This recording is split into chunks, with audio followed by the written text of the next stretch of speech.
ఎందుకు సంఘానికి దైవ సేవకులు? మీరిచ్చే దశంభాగాలు తీసుకోవటానికా? నో. మీరిచ్చే కానుకలతో మేమేది వెనకేసుకోవటానికా? లేదు.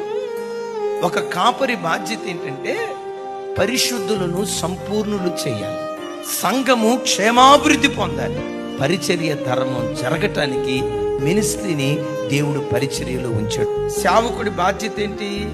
మిమ్మల్ని అందరినీ పరిశుద్ధత నుండి సంపూర్ణతలోకి తీసుకుని వెళ్ళాలి.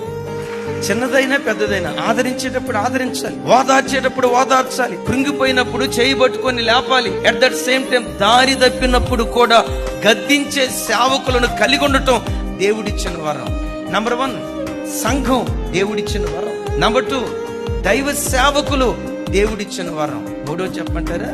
ప్రతి విశ్వాసి ఒక పరిచారకుడిగా బ్రతకటం అది ఒక వ్యక్తికి దేవుడు అనుగ్రహించినటువంటి వరం.